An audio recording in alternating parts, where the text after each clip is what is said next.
The word spirit in the New Testament is a translation of the Greek pneuma.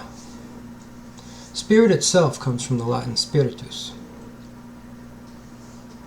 Both technically mean breath or wind, and this is usually pneuma's lexical definition in most lexicons and dictionaries.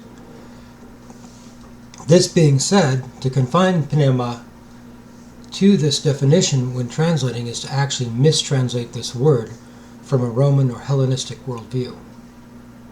In Roman and Hellenistic thought, woven through as it was with Stoic ideas and concepts, which were the dominant thinking of the time period, pneuma meant so much more, much like logos, means so much more than just word, and because of its greater meaning in this worldview, is almost untranslatable with a single word in modern English.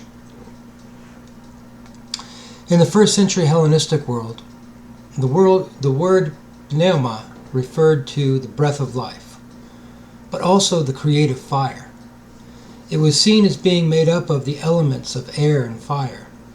At times, it is used almost synonymously with logos as the generative principle of creation.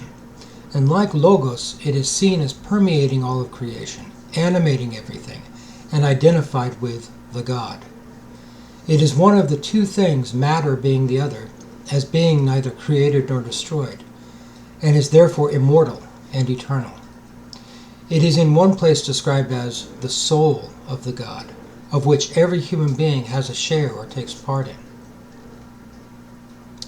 In modern English, really, the best actual translation of this word, if we were to take all of this into account, is energy, as we understand it today within modern science. That is, it is the eternal, omnipresent foundation of all matter and existence, as well as the animating force in living beings which can be neither created nor destroyed. Consider this definition of pneuma when Jesus tells Nicodemus, by his name a Hellenistic Jew, "What is born from flesh is flesh, but what is born from pneuma is pneuma. And the pneuma goes where it wills, and you hear its sound, but you don't know from where it is coming and where it is going. So is every single person born from the pneuma." In the ancient understanding, wind, breath, and what we would call spirit were all the same thing. One's own spirit or soul was the same as that person's breath in their minds, and when they breathed their last, it was literally their soul or spirit which was leaving their body, that is, their breath. Consider also that within the Roman Hellenistic Stoic worldview, there is the God who is Father and Creator of all, identified as Zeus outside of Jewish thought, but still. There is the Logos, identified with the God, which is the active governing principle of the universe, which the God used to create the universe, and in which the entire universe consists and is held together, and which every human being holds a share or part. And then there is the Pneuma, also identified with the God, the creative fire, the animating principle of the universe, also in which all human beings have a share as their individual souls are themselves portions of it.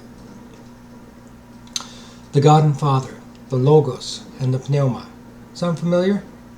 We find these three also in 1 John 5:7 in the King James, New King James, and those texts which are translated from the Textus Receptus.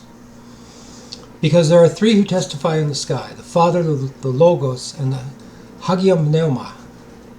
And these three are one thing, the Father, the Logos, or the Father, the Word, and the Holy Spirit in the King James.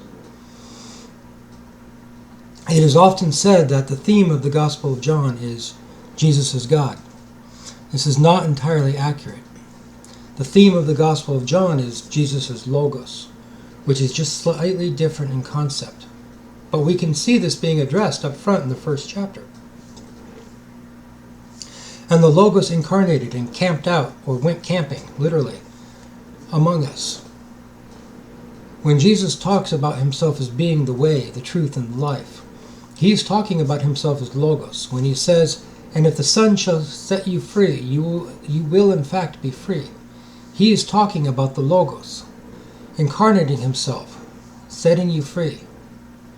The distinction between the God and the Logos is an important one, because while the Logos is identified with the God in first century Greco-Roman and Stoic in particular thought, it is clear that there is a difference, and the Logos is always considered to be the firstborn of all creation, through which everything was made, and in which all human beings have a share or portion of. The influence of the Greco-Roman Stoic understanding of the God, the Logos, and the Pneuma on the writings of John in particular, but also Paul, should not be dismissed or underestimated, because it is Greco-Roman in origin and rooted in Stoic philosophy, rather than being specifically Jewish or rooted in the Old Testament. I don't think it's that much of a stretch to say that our concept of the Holy Trinity has its original roots in this Roman Hellenistic Stoic worldview. This does not make it untrue just because of its Stoic origin, but it does mean that the concept itself did not originate within Judaism. There were Jewish philosophers such as Philo who adapted this concept, but they didn't originate it. I am becoming more and more convinced that much of the New Testament, and even Jesus' preaching in the Gospels, was given and written with an audience already immersed in this decidedly Greco-Roman worldview. I think it would do a lot of good for Bible teachers and translators to study the Stoic philosophers and Greco-Roman worldview before attempting to interpret what the New Testament teaches, more so, honestly, than studying a Judean one. For most raised in Protestant churches, especially evangelical churches, it's always reinforced how Jewish the Gospels are. We're taught the basics of first century Judaism alongside whatever Christianity is supposed to be, because that's supposedly the one important cultural context for the events and writings of the New Testament. Except it's not. The older I get, the more I study about first century Greco-Roman Hellenistic culture, the more of a Greco-Roman context I see all over the pages of the New Testament. Inasmuch as Jesus came as Messiah for the Jews, for the Greeks he was the Logos incarnate, something totally unknown in Jewish thought outside of Stoic influence. Philo himself was a Jewish author and philosopher who discussed the Logos, but was clearly influenced by Stoic thought. Each one of the miracles Jesus performed, aside from confirming his legitimacy as a powerful prophet of Yahweh in the tradition of Elijah and Elisha to the people of Judea and Galilee, also appears to target the exclusive domains of the Greco-Roman Olympian and lesser gods and demonstrate his supremacy over them. This is reminiscent of how each of the 10 plagues of Egypt in the Exodus appeared to demonstrate the supremacy of Yahweh over each of the major Egyptian gods. For example, his returning dead bodies to life demonstrates his superiority over Hades, the god of the underworld. No one robbed Hades like that. Not in their minds. But Jesus did. His quelling of the storms and walking on the surface of the sea demonstrates his supremacy over Poseidon and Zeus, the gods of the sea, sky, and storms, respectively. His changing water into wine demonstrates his supremacy to Dionysius, the god of wine, parties, and vineyards. His healings demonstrated his supremacy over the god Apollo, who, aside from being the god of light, was also the god of medicine and healing. The feeding of the 5,000 and the withering of the fig tree by just speaking to it could have been seen as his superiority over Demeter, the goddess of the harvest. The exorcising of evil spirits, Greek daimonion, demon or lesser god, and their submission to him, was a clear demonstration of his superiority to those otherwise powerful lesser gods or spiritual beings.